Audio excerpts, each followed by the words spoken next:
વડોદરાના ડભોઈ અને વાઘોડિયામાં ધોધમાર વરસાદ વરસ્યો।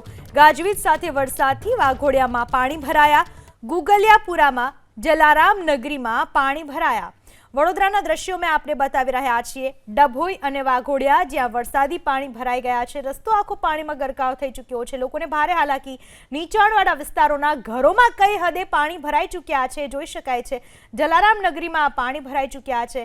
લોકોની ઘરવખરી પણ પાણીમાં ગરકાવ થઈ ચૂકી છે। રોડ રસ્તાઓનું તો જાણે નામો નિશાન પાણીની અંદર મીટી ગયું છે, પાણીની અંદર ભૂંસાઈ ગયું છે। આ પ્રકારની સ્થિતિ વડોદરામાં છે। લોકો પોતાના ઘરોમાંથી પાણી ઉલેચવાનો પ્રયાસ કરી રહ્યા છે, પરંતુ બહાર જ રસ્તા ઉપર પાણીનું સ્તર એટલું બધું છે કે લોકો ત્યાંથી પાણી બહાર કાઢવામાં સમર્થ નથી। જ્યારે પ્રશાસન સામે પણ લોકોનો રોષ છે, કારણ કે પ્રશાસનની યોગ્ય કામગીરીના અભાવે આ રીતે પાણી ભરાયા છે અને હજુ પણ પાણી ત્યાં સતત વિસ્તારમાં ભરાતું જતું જોવા મળી રહ્યું છે। તો વડોદરાના ડભોઈ પંથકમાં મોડી રાત્રિથી સતત વરસી રહ્યો છે વરસાદ। અવિરત વરસી રહેલા ધોધમાર વરસાદથી નીચાણવાળા અનેક વિસ્તારોમાં પાણી ભરાવાનું શરૂ થયું।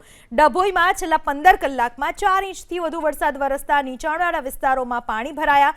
શહેરના ઉમા સોસાયટી, પાલિકાના shopping centre, Vimal park society, Satyam park સહિતના વિસ્તારોમાં રોડ ઉપર પાણી ભરાઈ ગયા। પાલિકાના શોપિંગની 20 ઉપરાંતની દુકાનોમાં પાણી ભરાતા વેપારીઓને નુકસાની વેઠવાનો વારો આવ્યો। મધરાતે વરસતા વરસાદમાં વેપારીઓ દુકાન પર પહોંચ્યા અને પાણી કાઢવા મજબૂર બન્યા। તો ડભોઈ પંથકમાં અત્યાર સુધીમાં સિઝનનો 33.14 ઇંચ વરસાદ વરસી ચૂક્યો છે।